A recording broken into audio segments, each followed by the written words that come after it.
Her arms pumped and her long hair flew behind her. She reached the dirt road, which was rippled with tractor ruts, and she stopped, breathing hard in the stifling air. The rural lane looked lonely. There were no cars and no streetlights, just a crooked row of telephone poles beside her, holding the bowed wires like jump ropes. The two-story house loomed across the way, sheltered by oak trees down a long driveway. Glory ran again, but slowed to a nervous walk when she got close. The chipped paint and hanging shutters gave her a creepy feeling, and when the wind blew, the house sighed. She'd asked her mother once if the Bone house was haunted. Her mother had gotten a strange look on her face and said that there were no such things as ghosts or monsters, just unhappy people. Glory crept to the garage, which was in the midst of a grassy field. A rusted padlock held the side door closed. She knew where Mr. Bone kept the key, on a hook hidden underneath the window ledge. She undid the padlock, replaced the key on the hook, and opened the door. She always got a lump in her throat creeping inside.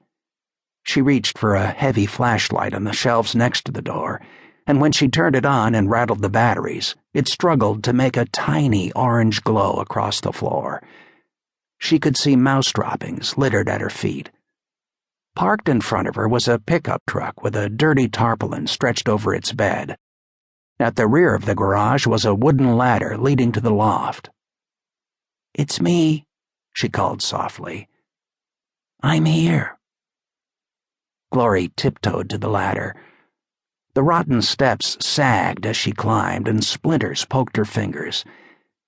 10 feet over the floor, she crawled onto the bed of the loft, which was strewn with paint cans and moldy blankets.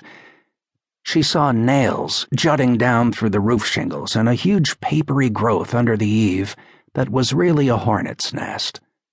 "Hey," she said. "Where are you?" She heard the scrape of claws and a wispy squeal. When she turned her flashlight toward the sound, she saw the wide, curious eyes of the kitten squeezing out of its hiding place. She gathered the little animal up into her arms and was rewarded with a rumbling purr that was loud in her ears. The kitten's spiky fur was mottled with tan and black, striped like a tiger. "Look what I have," Glory said. She poured milk into the lid of a dirty glass jar, then dumped the food from the paper bag onto the floor and let the kitten attack it hungrily.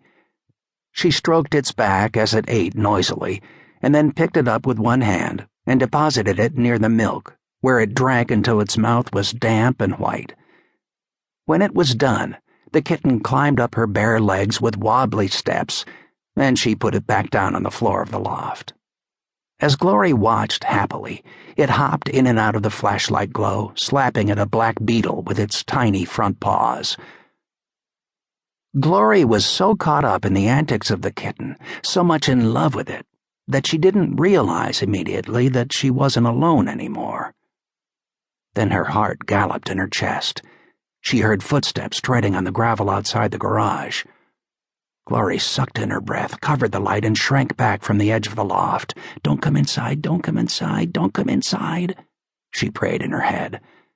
But she heard the bang of the metal plate on the door lock as the side door opened below her. Someone stole into the garage. Someone was with her, moving about in the darkness the way a ghost would, the way a monster would. She hugged the kitten to her chest and flattened herself against a blanket on the floor. In her arms, the kitten squirmed and mewed.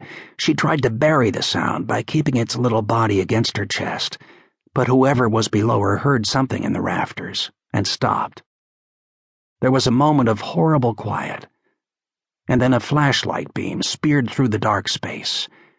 It swept like a searchlight around the corners of the garage and traced the wall of the loft just above her head, hunting for her among the spider webs. She thought about calling out. Whoever it was would be surprised, but they'd laugh to find her here. There was no reason to be afraid. Even so, she kept her lips tightly shut. She didn't even want to breathe. It was the middle